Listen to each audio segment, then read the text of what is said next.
नमस्कार बच्चों, अपना लेसन है फाइनल अकाउंट अंतिम खाते, जिसमें बताया था मैंने आपको फाइनल अकाउंट में 3 फाइनेंशियल स्टेटमेंट बनाए जाते हैं। नंबर 1 व्यापार खाता, नंबर 2 लाभ हानि खाता और नंबर 3 बैलेंस शीट। आज अपने व्यापार खाते का एक एग्जाम्पल करते हैं। देखो, व्यापार खाते का एक एग्जाम्पल करना है। आपको कह दिया व्यापार खाता बनाइए या ट्रेडिंग अकाउंट बनाना है आपको।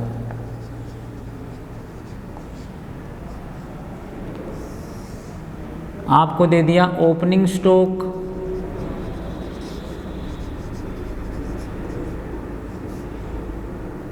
₹1,00,000 का,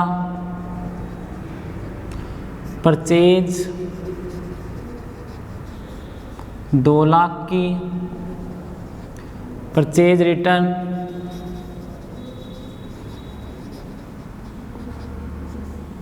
10,000 का, सेल्स 3,00,000 की, सेल्स रिटर्न 20,000 की, क्लोजिंग स्टॉक 2,00,000 का, वेजेज 10,000 की, carries inward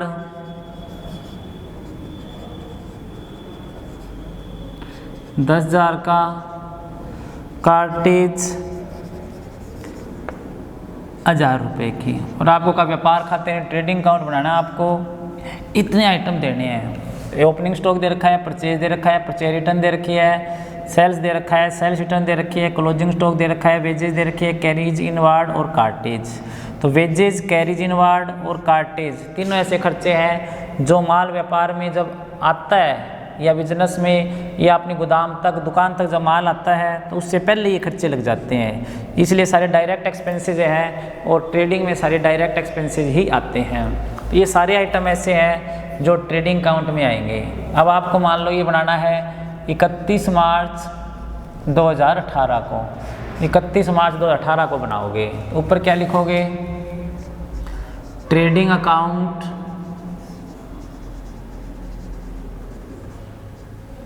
for the year ending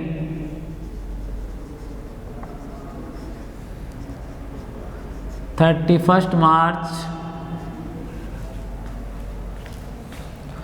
2018।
तो सबसे पहले देखो ट्रेडिंग अकाउंट में क्या आएगा। सबसे पहले इसमें आपका ओपनिंग स्टॉक आता है डेबिट साइड में। तो to opening stock, opening stock आ गया 1,00,000 का। सबसे पहले ये ओपनिंग स्टॉक लिखेंगे 1,00,000 रुपये। ओपनिंग स्टॉक के बाद इसमें आती है परचेज। ओपनिंग स्टॉक के बाद क्या लिखोगे? इसमें परचेज लिखोगे। तो टू परचेज। अब परचेज अगर रिटर्न नहीं है तब तो परचेज को सीधा बाहर लिख सकते हो, लेकिन इसमें परचेज रिटर्न है। आपको क्या करना है? परचेज लिखनी है 2,00,000 की, लेस क्या करना है इसमें से परचेज रिटर्न, यानी परचेज में से परचेज रिटर्न को क्या करते हैं? लेस करते हैं, जो कितने की दे रखी है? 10,000 की। तो कितना आ गया अपना 1,90,000 आ गया। तो सबसे पहले लिखा ओपनिंग स्टॉक, फिर लिखी परचेज। अब इसमें क्रेडिट साइड में आएगी सेल्स। तो बाय सेल्स, सेल्स का मतलब होता है नेट सेल्स, यानी सेल्स में से सेल्स रिटर्न घटा के। तो सेल्स कितनी आ गई? 3 लाख रुपए आ गई। तो बाय सेल्स 3 लाख रुपए, बाय सेल्स 3 लाख रुपए, लेस इसमें से क्या करेंगे? रिटर्न। तो लेस रिटर्न कितनी होगी? रिटर्न है इसमें से 10,000 की, तो सेल्स में से 10,000 क्या करोगे? रिटर्न कर दोगे। 3 लाख में 10,000 गए, टोटल आ गया 2,90,000। तो सेल्स कितनी मानी जाएगी? 2,90,000 मानी जाएगी। सेल्स कितनी मानी जाएगी? 2,90,000। उसके बाद देखो इसमें क्लोजिंग स्टॉक है, वो भी क्रेडिट साइड में आता है। तो बाय क्लोजिंग स्टॉक, तो क्लोजिंग स्टॉक कितना दे रखा है? क्लोजिंग स्टॉक दे रखा है हमें 2 लाख का, तो यहाँ पर आ गया क्लोजिंग स्टॉक 2 लाख का। अब इसके डेबिट में और आते हैं डायरेक्ट एक्सपेंसेस। तो ये तीनों जो एक्सपेंसेस दे रखे हैं वो डायरेक्ट एक्सपेंसेस है और खर्चे हैं, इसलिए डेबिट में आएंगे। 2 वेजेज, वेजेज कितने की दे रखी है? वेजेज दे रखी है इसमें 10,000 की। वेजेज कितने की है? 10,000 की। 2 कैरीज इनवार्ड,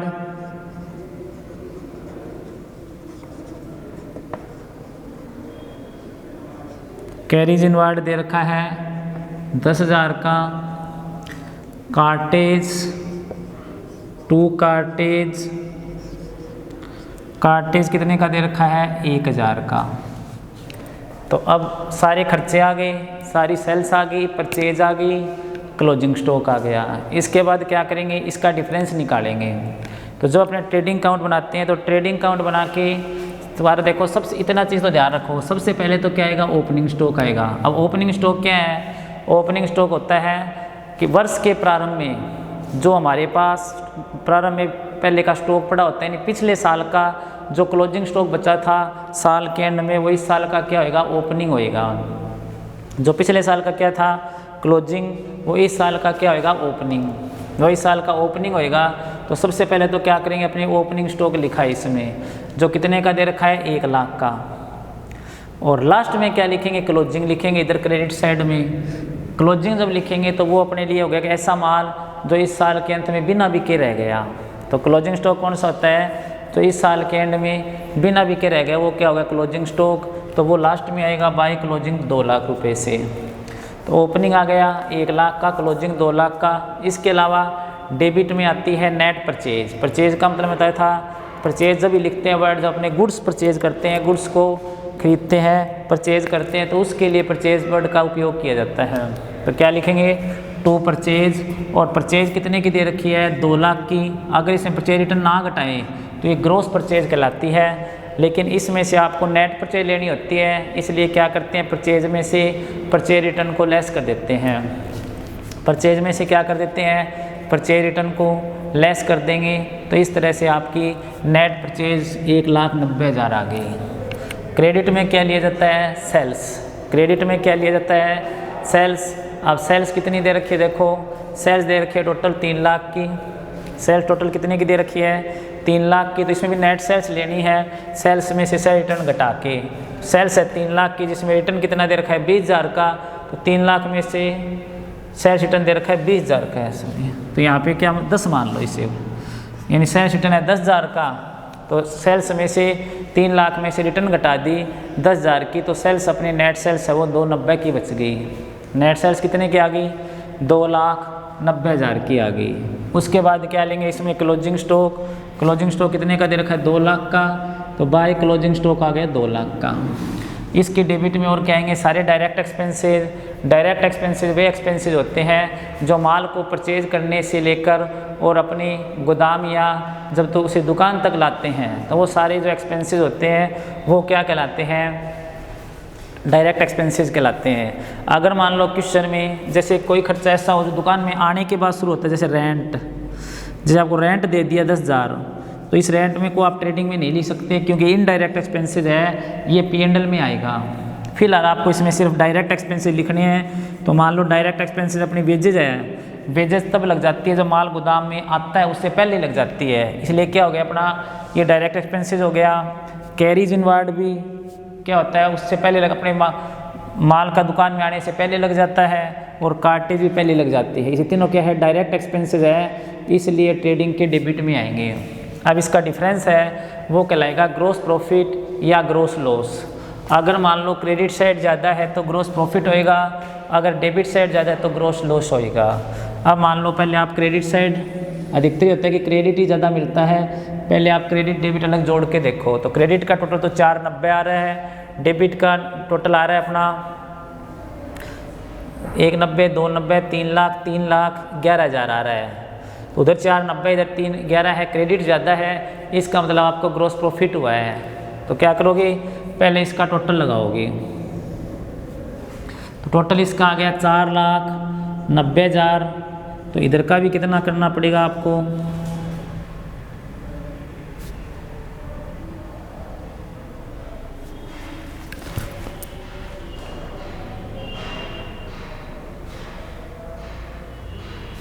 इधर का भी कितना करना पड़ेगा 4,90,000। अब 490 में से ये क्या कर देंगे लेस कर देंगे, तो 2 यहाँ पे लिखेंगे प्रॉफिट एंड लॉस अकाउंट। क्या मतलब जो ग्रॉस प्रॉफिट आएगा वो आपको प्रॉफिट एंड लॉस अकाउंट में ट्रांसफ़र करना है। जो ग्रॉस प्रॉफिट आएगा वो आपको कहाँ पे ट्रांसफ़र करना है, प्रॉफिट एंड लॉस अकाउंट में। तो आपको लिखना क्या यहाँ पे देखो 2 प्रॉफिट एंड लॉस और ब्रैकेट में लिखना है, कहलाता क्या है ये ग्रॉस प्रॉफिट। ट्रेडिंग अकाउंट का जो डिफरेंस है वो ग्रॉस प्रॉफिट या ग्रॉस लॉस कहलाएगा। तो यहाँ पे क्या लिखेंगे gross profit transfer to, gross profit transfer to profit and loss account, gross profit transfer to profit and loss account. तो प्रॉफिट एंड लॉस में क्या होगा ग्रॉस प्रॉफिट अब कितना हुआ, इधर हुआ 290, 3 लाख, 3,11,000, उधर 490 है, 490 में से क्या करेंगे 311 घटाएंगे तो आपका बचेगा 1,79,000 बचेगा। कितना बचेगा 1,79,000। तो 1 लाख आपका 79,000 है वो ग्रॉस प्रॉफिट हो गया। ये ग्रॉस प्रॉफिट जब आप प्रॉफिट एंड लॉस अकाउंट बनाओगे तो सबसे पहले उसमें ये ग्रॉस प्रॉफिट लेकर जाओगे, और आगे फिर ग्रॉस प्रॉफिट से आगे सवाल स्टार्ट होएगा अपना। सबसे पहले आपको ग्रॉस प्रॉफिट ले जाना पड़ेगा। तो इस तरह से अपना क्या होगा ट्रेडिंग अकाउंट बनेगा। दोबारा देखो ट्रेडिंग अकाउंट में सबसे पहले तो ऊपर लिखना आपको ट्रेडिंग अकाउंट, फिर लिखना आपको फॉर द ईयर एंडिंग 31 मार्च 2018। सबसे पहले इसमें क्या आएगा ओपनिंग स्टॉक आएगा। सबसे पहले क्या आएगा ओपनिंग स्टॉक, तो ओपनिंग स्टॉक कितना दे रखा है 1 लाख का। उसके बाद आएगी परचेज आएगी नेट, इसलिए परचेज में से क्या करेंगे परचेज रिटर्न को लेस कर देंगे। तो परचेज दे रखी है 2 लाख और परचेज रिटर्न दे रखा है 10,000 का। 2 लाख में से 10,000 को क्या करेंगे लेस करेंगे, ये आएगा 190।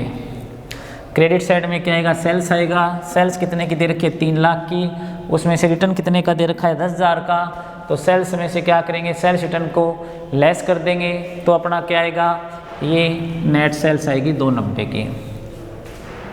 उसके बाद डेबिट में आएगी सारी डायरेक्ट एक्सपेंसेस। तो डायरेक्ट एक्सपेंसेस में वेजेज हो गया, कैरीज इनवार्ड हो गया, कार्टेज हो गया। तो 2 वेजेस 2 कैरीज इनवार्ड 2 कार्टेज तीनों आ गए ये। उसके बाद क्रेडिट साइड में आएगा क्लोजिंग स्टॉक, कितना दे रखा है 2 लाख का। उसके बाद क्या करोगे इन पूरों को जोड़ोगे, 290 और 2 कितना हो गया 490। 490 में से क्या करोगे 490 में से इस साइड का आप क्या करोगे सारा कुछ लेस करोगे।